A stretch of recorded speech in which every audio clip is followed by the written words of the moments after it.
देश के चर्चित चारा घोटाले के दोरंडा में ही टेचरजी मामले पर आज फैसला आएगा और इस घोटाले में ही राजद सुप्रीमो लालू यादव समेत कुल 99 लोग आरोपी हैं।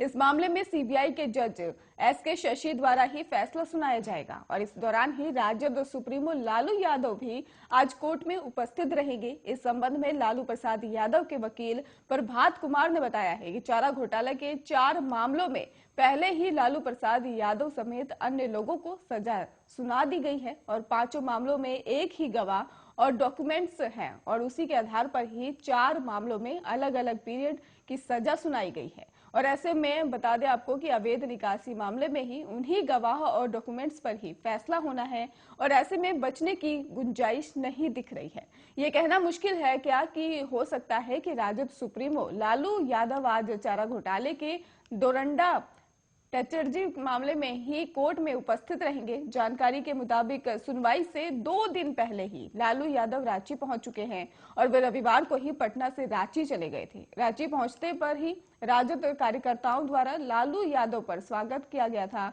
और इसके साथ ही लालू यादव के रांची पहुंचते ही समर्थकों की भी बड़ी भीड़ जुटी। समर्थकों के साथ ही कार्यकर्ताओं ने भी लालू यादव का जोरदार स्वागत किया और स्वागत के दौरान वहां भीड़ ढोल और नगाड़े गाजे बाजे की भी आवाज गूंजी।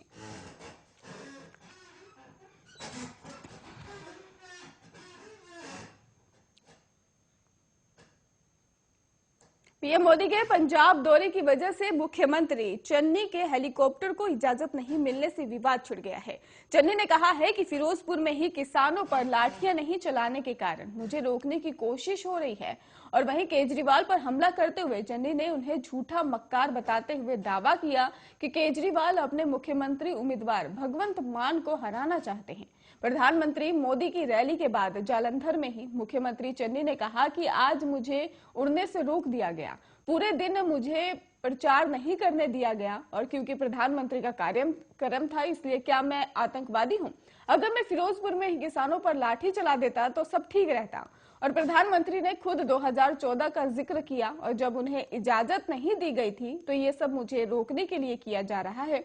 और कैप्टन के हवाले से कांग्रेस पर पीएम के हमले पर ही चन्नी ने कहा कि अमरिंदर सिंह को ही पंजाब के लोगों के हिसाब से चलना चाहिए। उन्होंने लोगों के काम को नहीं किए हैं और वादे पूरे नहीं किए हैं। हमेशा बीजेपी अकाली से मिलकर रहे इसलिए नुकसान हुआ। रेत माफिया के आरोपों पर चन्नी ने कहा कि ये झूठे आरोप लगाते हैं और बाद में माफी मांगते हैं, ये मक्कार लोग हैं। राज्यपाल को शिकायत की और जिसमें आरोप झूठे पाए गए।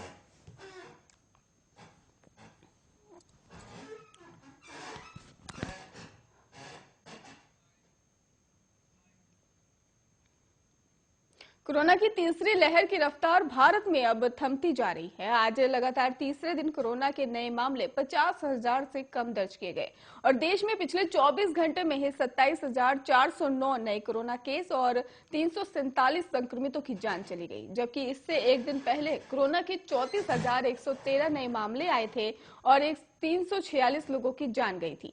अच्छी बात यह है कि पिछले 24 घंटे में ही 82,000 लोग कोरोना से ठीक भी हुए हैं, यानी कि 55,000 एक्टिव केस कम हो गए हैं। कोरोना महामारी की शुरुआत से लेकर ही अब तक कुल 4,26,92,000 लोग संक्रमित हुए हैं। इनमें से 5,09,368 लोगों की मौत भी हो चुकी है और अब तक 4,17,60,000 लोग ठीक भी हो चुके हैं। देश में कोरोना एक्टिव केस की संख्या 5 लाख से कम है और कुल 4,23,137 लोगों की जो है वो कोरोना वायरस से संक्रमित पाए गए हैं, जिनका इलाज अभी चल रहा है।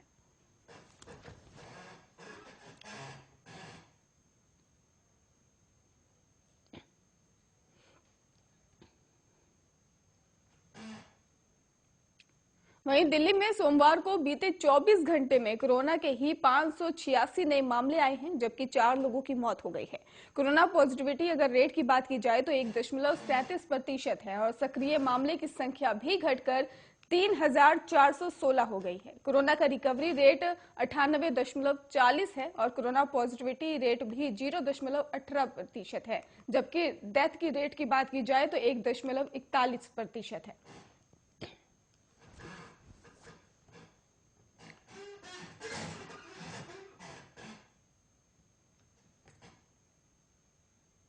वहीं केंद्रीय स्वास्थ्य मंत्रालय ने बताया है कि 14 फरवरी 2022 तक देश भर में ही 173 करोड़ कोरोना वैक्सीन के डोज दिए जा चुके हैं। बीते दिन ही 44.68 लाख टीके लगाए गए हैं और वहीं भारतीय आयुर्विज्ञान अनुसंधान परिषद के अनुसार अब तक 75.30 करोड़ कोरोना टेस्ट किए जा चुके हैं। बीते दिन ही करीब 12.29 लाख कोरोना सैंपल टेस्ट किए गए।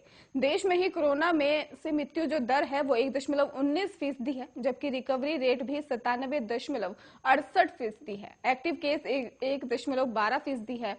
कोरोना एक्टिव केस मामले में ही दुनिया में भारत अब 24वें स्थान पर है। कुल संक्रमितों की अगर बात की जाए तो संख्या उनकी भारत दूसरे स्थान पर है, जबकि अमेरिका ब्राजील के बाद सबसे ज्यादा मौत भारत में हुई है।